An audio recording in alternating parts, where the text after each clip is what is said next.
আসসালামু আলাইকুম রহমতুল্লাহ বারাকাত। একটা সাকসেসফুল কেস দেখাতে চাচ্ছি।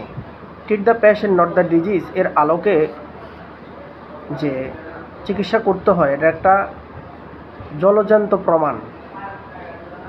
বিসিবাসরা উঠতে যে আপনাকে মার্কসল দিতে হবে বা গ্রাফাইটিস দিতে হবে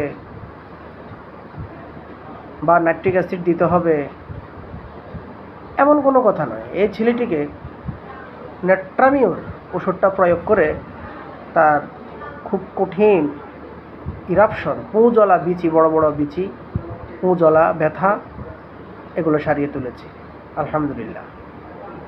দেখি মুবাশশির, তুমি বলো তোমার পরিচয় দেওয়া আগে। তোমার নাম কি? বড় করে বলতে হবে। মুবাশশির। কি পড়ো? হাদিসখানা পড়ি। কয় পারা হয়েছে? 15 পার হয়েছে। কোন মাদ্রাসায়? মাদ্রাসা। কোন এলাকা? এলাকা কোথায়?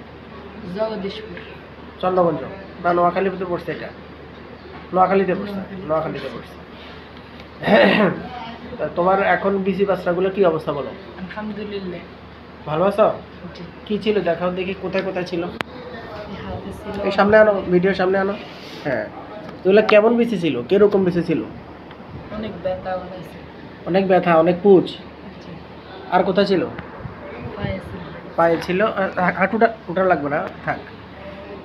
তো পায়েটায় ছিল, হাঁটুতে ছিল অনেকগুলো, একটা দুইটা না, অনেকগুলোই তো ছিল। জি। তো বন্ধুরা, আমি কিন্তু কোনো মার্কসল দেই নাই, সালফার দিই নাই, সোডিনাম দেই নাই বা নাইট্রিক অ্যাসিড দেই নাই। আমি তাকে দিয়েছি নেট্রামিওর। এই দেখুন, নেট্রামিওর 0/3 পাওয়ারে দিয়েছিলাম। নেট্রামিওর 0/3 পাওয়ারে দিয়েছিলাম, দেখলেন তো। হিপাসালফারের লক্ষণ তার ছিল, ডিজারপাস সাওয়া ছিল, রিচ ফুড ছিল। মোটামুটি ব্যথার দিক থেকে তাকালে খুব ভয়ানকভাবে ব্যথা ছিল। তারপর আমি হিপাসালফার দিইনি, আমি কি দিলাম? এই যে নেট্রামিওর। নেট্রামিওরের সিমটমগুলো এখানে এককভাবে লিখেছি, যেমন ডিজারপাস সাওয়া এবং prefers bathing prolong time, aversion to bread, desire পর ভিটা, কনসোলেশন অ্যাগ্রাভেশন, লিন্থ ইনভাসিয়েটেড, ট্যাসিটার্ন। সবচেয়ে বড় কথা ছিল সেটা কম কথা বলে, কথা কম বলে, ট্যাসিটার্ন। And whipping disposition. তার বাবা বলল কিছুতে কিছু হলে এমন কান্না করে, হঠাৎ করে তার চোখে পানি চলে আসে। Weeping disposition. তাহলে বিসিবাসরা মানেই যে রাস্টক্স, সালফার, সোডিনাম, মার্কসল, হিপাসালফার নয় বন্ধুরা, নয় নয়। এটা হলো স্ট্যাকিংয়ের উপর নির্ভর করবে কি আপনি পালসিটেলে দিয়ে দেবেন, না নেট্রামিওর দেবেন, না ব্যাসিলিনাম দেবেন, না সালফার দেবেন, না রাস্টক্স দেবেন। সেটা আপনার স্ট্যাকিং আপনাকে বলে দেবে। আপনি কত সুন্দর করে স্ট্যাকিংটা করতে পারেন সেটাই আপনাকে বলে দেবে।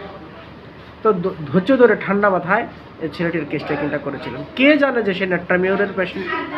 কে বলবে সে নেট্রামিওরের রোগী? কে জানে যে তার এই রোগগুলো নেট্রামিওরে সারবে? কেউ জানে না, কখনো না। শুধু স্ট্যাকিংটাই আপনাকে বলে দেবে এই ছেলেটাকে আপনি কী ওষুধ দেবেন। তাহলে আমি গদ বাঁধা চিকিৎসার ঊর্ধ্বে উঠে সঠিক ফর্মুলায় স্ট্যাকিংটা করে ছেলেটিকে নেট্রামিওর অর্থাৎ সোডিয়াম ক্লোরাইড দিয়েছিলাম। ছেলেটি সুস্থ হয়ে গেছে। তুমি কি লবণ খেতে পছন্দ করো? কাঁচা লবণ কম করি, দেখুন। অথচ নেট্রামিওর রোগীরা প্রচণ্ড লবণ খেতে পছন্দ করে, অর্থাৎ ক্র্যাবিং সল্ট। অথচ এই স্ট্যাকিংয়ের মধ্যে ক্র্যাবিং সল্ট বলতে কিছু নাই, এবং নেট্রামিওরের প্রতি সল্টের প্রতি তেমন আকর্ষণও নাই। এ থাকা সত্ত্বেও অন্যান্য সিমটমের উপরে ভিত্তি করে তাকে নেট্রামিওর দেওয়ার পরে তার পুঁজলা সবগুলো বেঁচে, হাতে পায়ে সবগুলো বেঁচে, একবারের ওষুধে। তোমাকে কয়বার ওষুধ দিছি? একবারের ওষুধে সব বিলুপ্ত হয়ে গেছে। কি অপূর্ব, কি আশ্চর্য। সো বন্ধুরা, this is the efficacy of homoeopathy, art of prescription. And so বন্ধুরা, আমরা যারা হোমিওপ্যাথিক চিকিৎসা করি সঠিকভাবে চিকিৎসা করব। Treat the patient not the ডিজিজের আলোকে চিকিৎসা করব। জ্ঞান বাড়বে, হোমিওপ্যাথির মর্যাদা বাড়বে, রোগীরা অসুস্থ হবে।